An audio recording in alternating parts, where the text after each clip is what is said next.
It's nobody else's job to make sure that you're not afraid.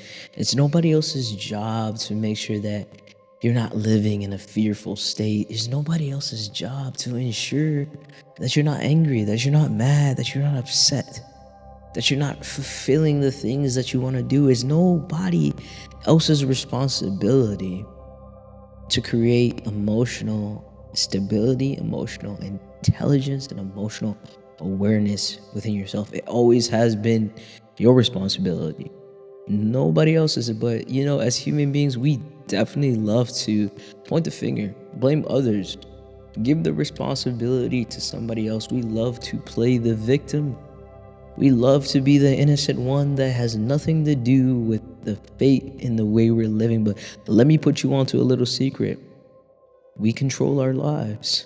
We have full capability to dictate what goes on inside, outside of our experience here on earth. Because you see, we are spiritual beings, soulful beings having a human experience. And you see, this is just a fleshly state, a flesh sack that is allowing us to experience this physical nature.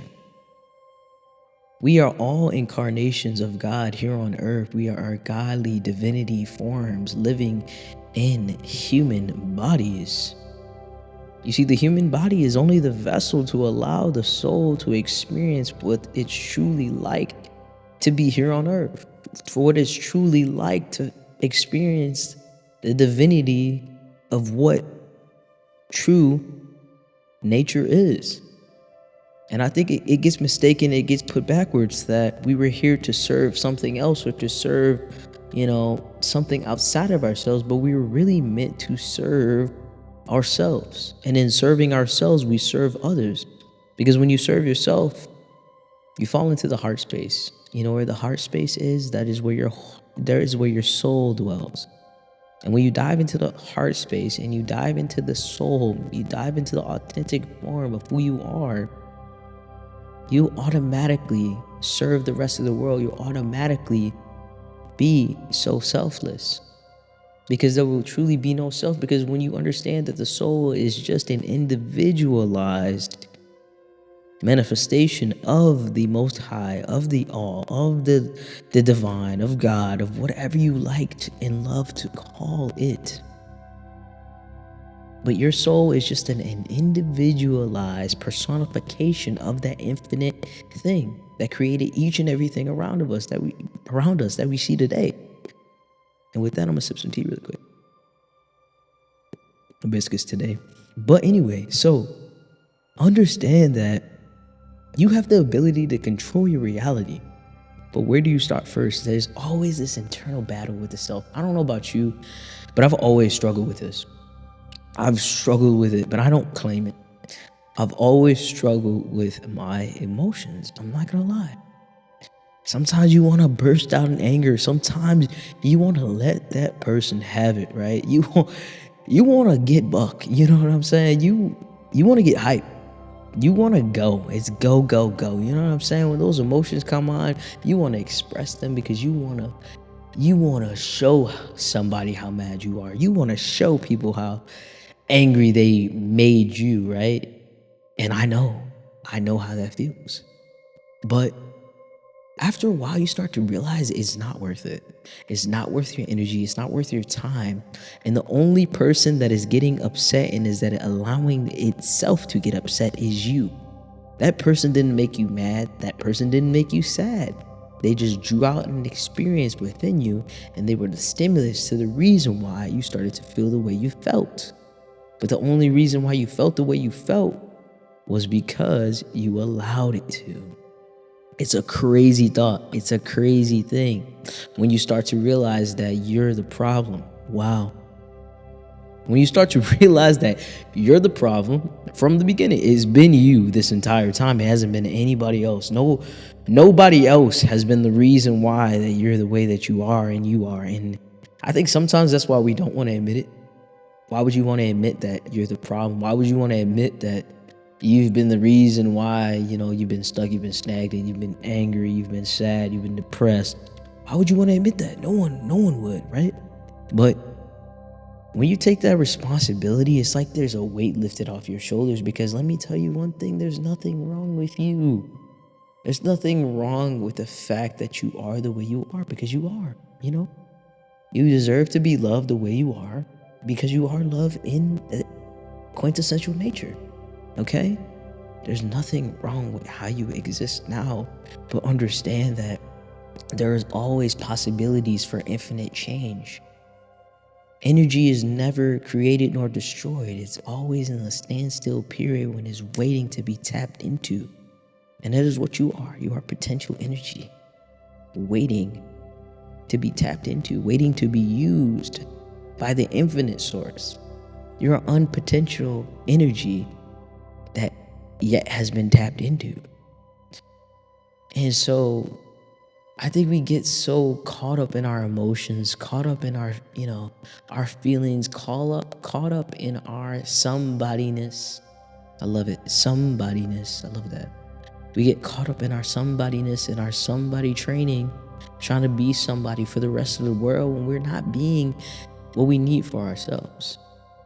And then one day we wake up and we realize that we didn't know ourselves this entire time, and that we've been lost in the midst of all of what other people have been telling us that we should and shouldn't be. When is it going to come a point in your life when you're going to realize that you have to be the person that dictates and determines what you should and shouldn't be doing in this life, in this world, in this experience? I think the number one way that you can really start being a little bit more authentic is to start tapping into your heart space. And I know a lot of us close that up, because in order to be tapped into your heart space, you have to be vulnerable. And guess what? Not a lot of us are vulnerable unconditionally. You know what unconditional vulnerability means? It means you're able to be vulnerable with a complete stranger. You're able to be vulnerable with your partner. You're able to be vulnerable with your family. You're able to be vulnerable with yourself. But until you can tap into that vulnerability, you're not truly tapped into your authenticity. Authenticity requires vulnerability. It's a prerequisite. You can't be authentic without being vulnerable, because then if you're not vulnerable, you're not showing the true you. So how can you be authentic?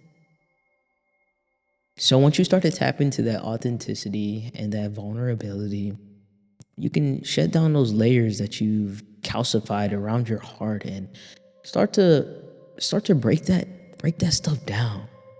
Start to alchemize and use your internal intelligence to bring you up to a higher frequency or a higher vibrancy, right?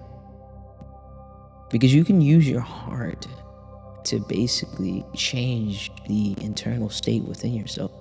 Because you know how they say that when you're operating from a space of gratitude and from a space of love, from a space of joy, all these high frequency emotions, there's no other emotions that can exist. You see, how I look at it is that emotions are energy in motion, right? And we all are made up of elements, right? Carbon, hydrogen, nitrogen, sulfur, bunch of different things. We're made up of elements, just like the world around us is made up of elements. We are, like I said, as above, so below. As the universe is, so are we. But anyway, we are elements. You are an element. You're made up of many elements. And so these elements can be related to spirits. Elements are spirits. And spirits can be related to emotions. And sometimes we can be overtaken by our spirits that live inside of us. Because we all have spirits. Because all of those spirits are an accumulation of the one divine spirit, okay? Don't lose me. Don't lose me. All those elements and all those emotions that exist within us are accumulation of the one divine spirit. But any one of those spirits at any moment in time can overtake us. If we don't have control over our internal self, and if we don't have our heart space down packed, those spirits, those emotions, those energy in motion can overtake us and can become us. You can become fear. You can become anger. You can become sadness. You can become anxiety and perpetually live in a state of this energetic field, but it's not really truly you. Do you realize that? When you get out of that spirit, when you get out of that mood, when you get out of that emotion, that spirit is no longer overtaking you. And now you are truly back to your original state. It's like when you get upset and then you finally get over it because that spirit overtook your mind, your heart, and your body for a certain period of time because you allowed it to. This is why it's important to understand and have the ability to know how to tame your emotions, to tame the elements. This is what is called to be alchemical. And this is why I say you have the ability to control your internal state, because once you tap into this superpower within yourself, you will understand that you have the ability to do the same thing on the outside world. And not in a way that it's manipulative to others or anything around you, but in a way where you can literally control your destiny.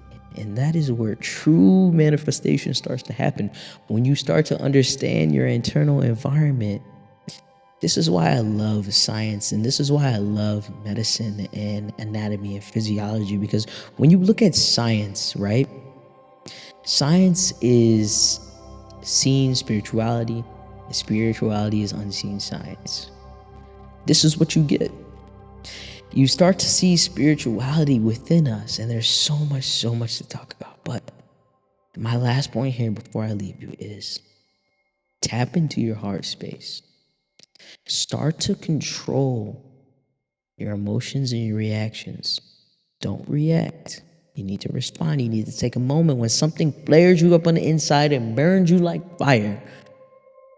That is your fire element. It's one of the many fire elements that's burning inside of you, but you need to bring it down. Maybe you need to add in a little bit of a water element to cool it down. Choose silence, choose peace, choose internal stillness, choose walking away, choose nothingness. So you need to do this in order to be able to control yourself. You have to control yourself. You have no control over yourself right now. And that's a dangerous place to be. Imagine driving, even though I know they have selfless driving cars, but you're driving behind a wheel and you don't know where it's going. And it's driving itself. And it's taking you on a journey. You have no idea where it's going to take you. That's your internal energetic state. You have no idea where it's going to take you. So you need to take back the wheel and you need to take control over this internal state. Ashe. Amen.